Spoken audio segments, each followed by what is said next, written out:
சிறகடிக்க ஆசை சீரியலில் இனிய எபிசோடில் என்ன நடந்திருக்கு அப்படிங்கிறத பார்க்கலாம். இப்போ இன்ஸ்பெக்டரே ஃபோன் பண்ணி முத்துவை வர சொல்லியிருக்கிறாரு போலீஸ் ஸ்டேஷனுக்கு. அதே மாதிரி ரவி, முத்து, மீனா இவங்க 3 பேருமே வந்து பார்த்திங்கன்னா போலீஸ் ஸ்டேஷன் வந்திருக்கிறாங்க.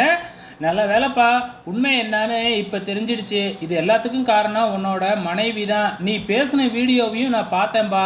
ஸோ நீ பேசுனது ரொம்பவுமே சூப்பராக இருந்துச்சு. எல்லாத்துக்கும் உன் பொண்டாட்டி தான்ப்பா காரணம் அப்படின்னு சொல்லிட்டு கார் சாவியை எடுத்து முத்துக்கிட்ட கொடுத்தது மட்டும் இல்லாமல், யோ அந்த ஆளை அழைச்சிட்டு வாயா அப்படின்னு சொல்லி நம்ம சிட்டியை வந்து பார்த்திங்கன்னா பிடிச்சிட்டாங்க இவங்களாவே. ஸோ எல்லாத்துக்கும் காரணம் இவன் தானே அந்த வீடியோவை எடுத்தது அப்படின்னு சொல்லி கேட்கும்போது, ஆமாம் சார் இவன் தான். இவனுக்கும் ஏற்கனவே எங்களுக்கும் பிரச்சனை இருக்குது, அதனால தான் வேணும்னே இப்படி பண்ணியிருக்கான் அப்படின்னு மீனாவும் சொல்கிறாங்க.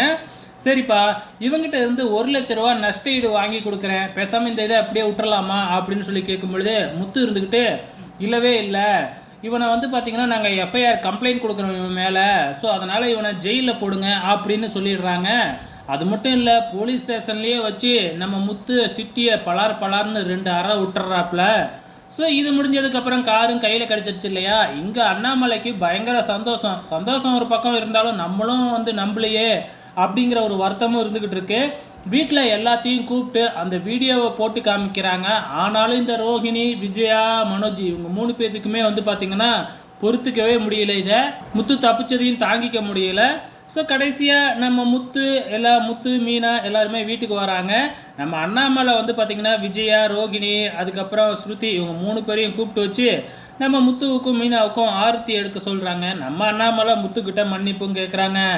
கடைசியாக சத்யா போயிட்டு வந்து பார்த்திங்கன்னா சிட்டியை மீட் பண்ணுறாப்புல. இல்லை நான் வந்து பார்த்திங்கன்னா சும்மா தான் இந்த வீடியோ எடுத்தேன், வேறு யாரோ தான் நெட்டில் போட்டாங்க, எனக்கு எதுவுமே தெரியாது அப்படின்னு பொய் சொல்லிக்கிட்டு திரியிறாப்புல இந்த சிட்டி சத்யா கிட்ட.